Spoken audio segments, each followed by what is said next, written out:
Eta zer baino lehen, esker mila, agerraldi honetara hurbildu zareten guztioi. Gaurko agerraldian Matugaren eragileok martxoaren 29-rako antolatu dugun Usurbil herri zaintzailea ekitaldirako deia egin nahi dugu.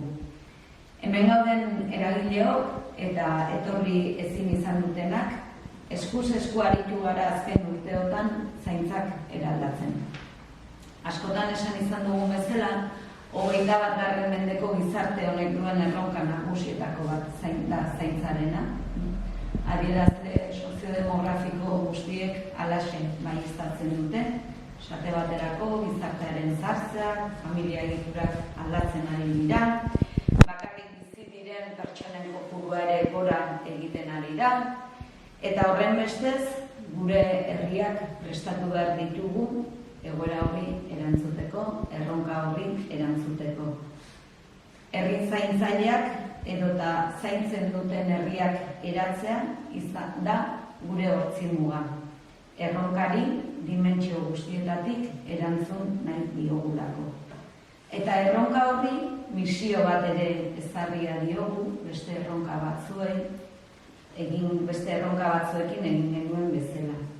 Eta zaintzari dagokionez, hauxe da. 2030-erako norbere bizitza proiektuari erantzungo dion zaintza eredu integral eta duina lortzea. Erantzunkidetasuna, eragileen arteko lankidetza eta zaintza langileen profesionaltasuna eta duintasuna ardatz izango duela. Eta gainera misio horri hainbat helburu zehatz ere ezarri dizkiogu. Bat, 75 urtetik gorako pertsonen 25%ek zaintza planak martxan izatea. Usurbilgo auzoetan martxan jarri nahi ditugun zaintza sareetan 25% gutxienez gizonezkoak izatea. Beraz, dei bat gizonezkoi zaintza lanetan eta arduretan parte hartzera. 3, etxez-etxeko zerbitzua jasotzen dutenen kopurua eta zaintzarako prestazioa jasotzen dutenena orekatzea. Eta 4, zaintza langile eta familien 40% gure zaintza ekosisteman parte izatea. Eta hain justu, helburu horiek lortzeko zaintza eredu berri baterako bide horria finkatu zuen udalak. Eta martxan jarri genituen lanildo ezberdinek ahalbidetu dute pertsonak ardatz duen arreta eredua implementatzea eta horren jirabiran eraiki beharreko zaintza ekosistema bat eraikitzea eta artikulatzea. Eta injustu horixe da martxoaren 29-ko ekitaldian usurbildarrei aurkeztu nahi dieguna. Urte luzeetako lanaren emaitza. Ekitaldiak atal ezberdinak izango ditu, lehenik eta behin, azken urteotan egin dugun eraldaketa islatzen duen dokumentala aurkeztuko dugu. Herri proiektu honetan parte hartu duten edota parte hartzen ari diren herritar eta eragileak dira dokumentalaren protagonistak. Eraldaketan parte hartzen ari direnak dira ahots nagusiak. Mimo handiz egin dugu. Eta eskerrak eman nahi dizkiegu kamera aurrean jartzera animatu diren guztiak. Jakin badakigulako ez dela erraza, baina ziur gaude euskarri garrantzitsu bat ekoitzi dugula, usurbilerako ez ezik bide hau egin nahi duten beste herrietarako ere. Bigarrenik, arreta ereduaren eraldaketa aurkeztuko dugu. Pertsona bat, bizi plan bat. Zaintza arreta eredu berria, barnebiltzen duen helburua hauxe.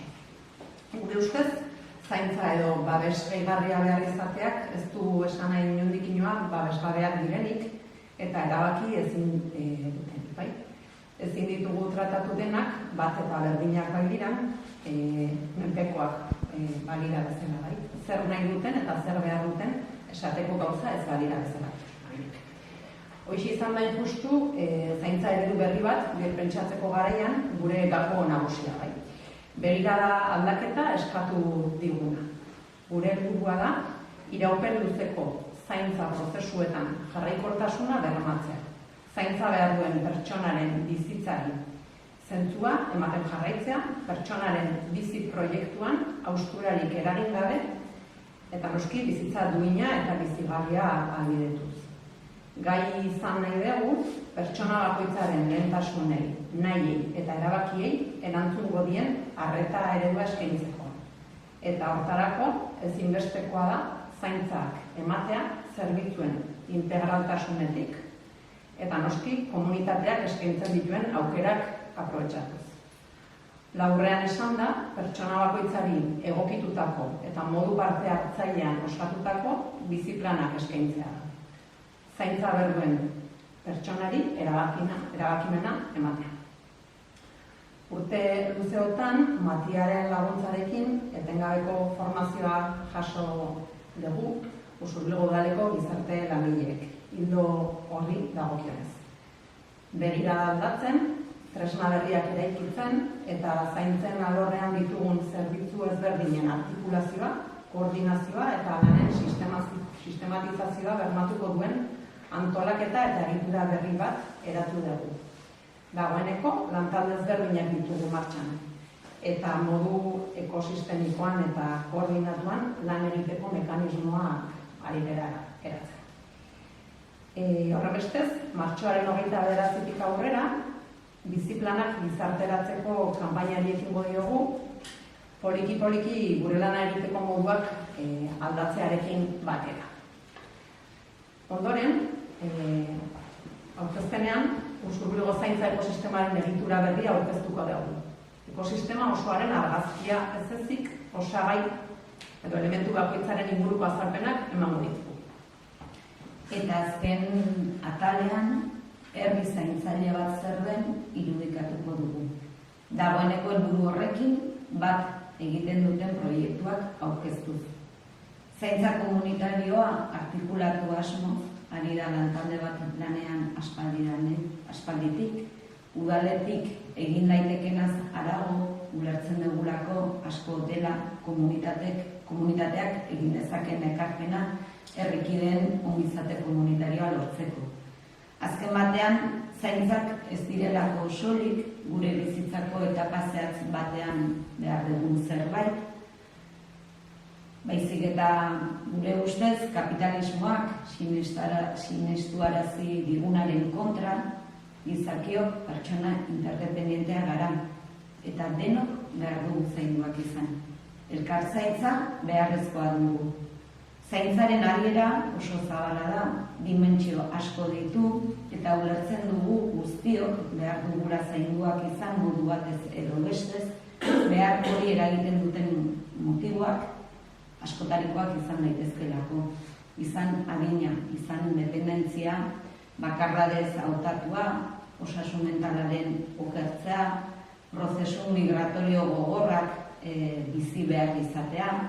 Azken batean egoera asko sortzen dituzte zaurgarritasunak, sortzen dituzte hauskortasunak, eta horretan sinisten dugu komunitateak asko eman dezakela. Zaintza, ongizatea eta komunitatearen parte izatea elkar lotuta daude.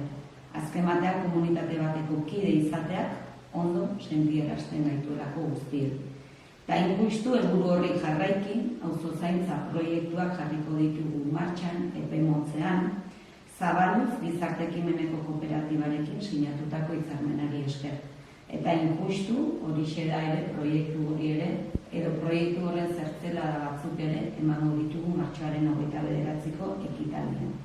Eta auzo zaintza proiektua zaratago, Txirikordako ordu bankuen egitasmoa, merkataritza zaintzailea, harreman proiektua edo gazte mugimenduak gazteen osasun mentalaren inguruan egindako lanketak aurkeztuko ditugu. Ikusten duzuenez, eduki berrituak ditugu eskuartean. Ambizio handiko proiektua. Eraldaketan ari gara, eta hau guztia ez litzateke posible hemen bildu garen guztiok helburu berarekin eta elkarlanean arituko ez bagina. Eta orain, hau dana gizarteratzeko ordua iritsi da. Beraz, herritarren zain geratzen gara.